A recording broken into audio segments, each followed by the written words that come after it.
નમસ્કાર મિત્રો આ કંપનીએ તો રોકાણકારોને અચાનક મુશ્કેલીમાં મૂકી દીધા કેમ કે 18 જૂનથી આ કંપની ડીલિસ્ટ થવા જઈ રહી છે। એટલે કે 18 જૂન પછી આ કંપનીમાં ટ્રેડિંગ પણ નહીં થાય કે આ કંપનીના શેર તમારા જોડે હશે તો તમે વેચી પણ નહીં શકો। તો આ કઈ કંપની છે અને કયા કારણોસર કંપની શેર બજારમાંથી ડીલિસ્ટ થવાની છે એના વિશે આપણે તમામ માહિતી ડિટેલમાં જોઈશું।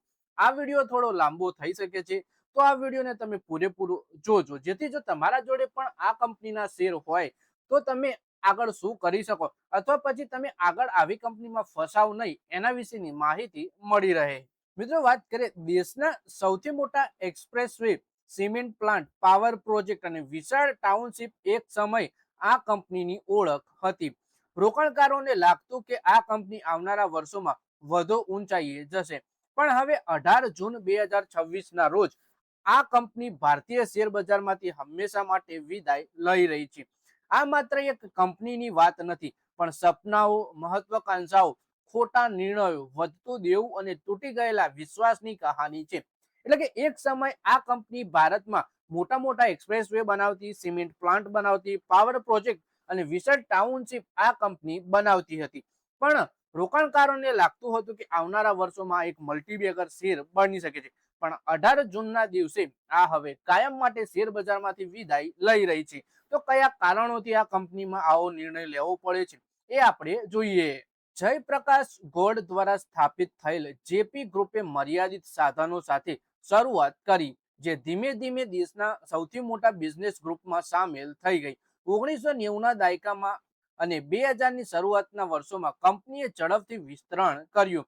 કંપનીએ ઇન્ફ્રાસ્ટ્રક્ચર, સિમેન્ટ, પાવર, હોસ્પિટાલિટી અને રિયલ એસ્ટેટ જેવા અનેક ક્ષેત્રોમાં પગ મૂક્યો। યમુના એક્સપ્રેસવે જેવા મોટા પ્રોજેક્ટ્સે કંપનીને રાષ્ટ્રીય ઓળખ અપાવી। રોકાણકારોને લાગતું કે આ ભારતની આગામી મોટી ઇન્ફ્રાસ્ટ્રક્ચર કંપની બનશે એટલે કે જયપ્રકાશ ગોળ દ્વારા આ કંપનીની સ્થાપના થઈ હતી।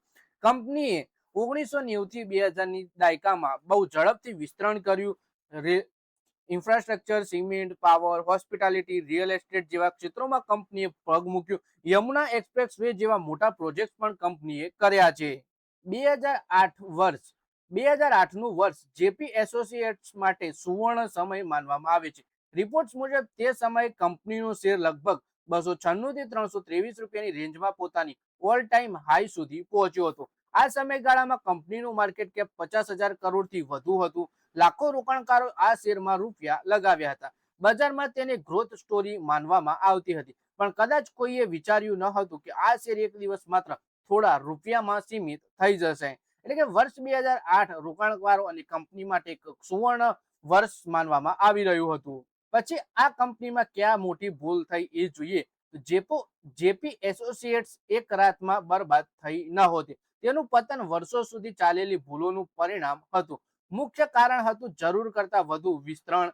કંપનીએ રિયલ એસ્ટેટ, પાવર, સિમેન્ટ અને ઇન્ફ્રાસ્ટ્રક્ચર જેવા મૂડી ઘણા ક્ષેત્રોમાં આક્રમક રીતે વિસ્તરણ કર્યું। આ માટે ભારે માત્રામાં લોન લેવાઈ। અર્થવ્યવસ્થા મજબૂત હતી ત્યાં સુધી આ મોડલ ચાલ્યું પણ પછી 2008ની વૈશ્વિક મંદીએ આખી સ્થિતિ બદલી નાખી।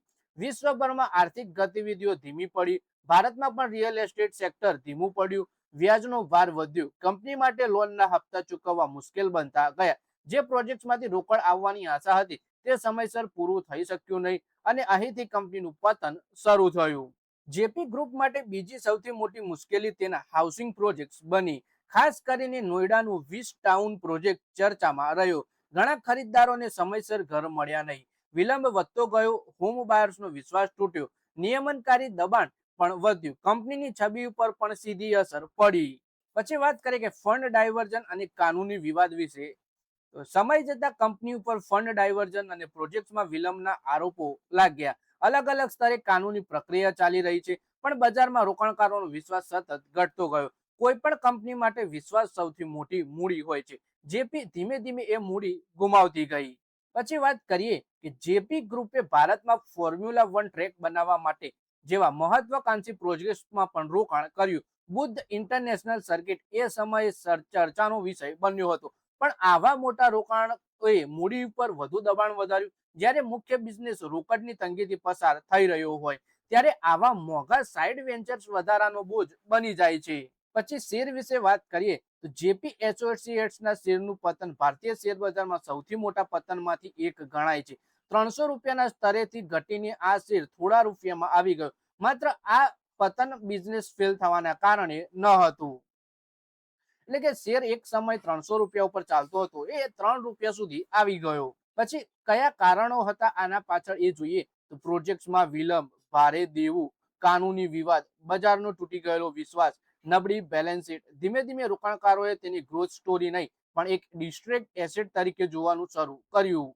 પછી વાત કરીએ કે હવે કંપની ડીલિસ્ટ થઈ રહી છે, એટલે કે હવે આ કહાનીનો અંતિમ અધ્યાય લખાઈ ગયો છે. જયપ્રકાશ એસોસિએટ્સે એક્સચેન્જને જાણ કરી છે કે તેને બીએસઈ અને એનએસઈ પરથી ડીલિસ્ટિંગની અંતિમ મંજૂરી મળી ગઈ છે અને કંપનીના શેર 18 જૂન 2026 થી ડીલિસ્ટ થઈ જશે. એનએસઈ ના સર્ક્યુલરમાં જણાવ્યું કે આ ડીલિસ્ટિંગ એનસીએલટી અલ્હાબાદ બેન્ચ પ્રયાગરાજ દ્વારા મંજૂર કરાયેલા રિઝોલ્યુશન પ્લાન હેઠળ થઈ રહી છે.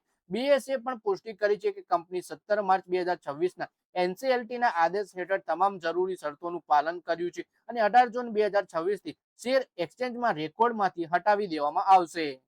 એટલે કે 18 જૂન 2026 થી આ કંપની હવે શેર બજારમાં ટ્રેડ થતી જોવા નહીં મળે. એટલે જો તમારા જોડે શેર હશે તો પણ એનું મૂલ્ય તમને નહીં મળે. હવે શેર હોલ્ડર્સનું શું થશે? મેઇન મુદ્દો આ છે. 18 જૂન પછી એનએસઈ અને બીએસઈ ઉપર શેરોનું ખરીદ વેચાણ કરી શકાશે નહીં.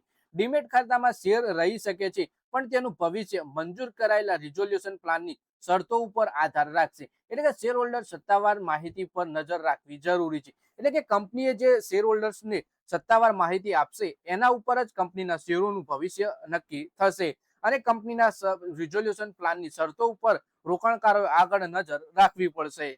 જેપી એસોસિએટ્સ એક દિવસમાં બરબાદ થઈ નહોતી. આ વર્ષો સુધી ચાલેલા ઓવર એક્સપેન્શન, ભારે દેવું, રિયલ એસ્ટેટ મંદી, પ્રોજેક્ટ્સમાં વિલંબ, કાનૂની દબાણ અને તૂટી ગયેલા વિશ્વાસની કહાની એક સમયે 50,000 કરોડથી વધુ માર્કેટ કેપ ધરાવતી આખરે નાદાનીની પ્રક્રિયા સુધી પહોંચી ગઈ અને હવે શેર બજારમાંથી વિદાય લઈ રહી છે આ કંપની. પછી વાત કરીએ કે કંપની આ બરબાદ કેવી રીતે થઈ.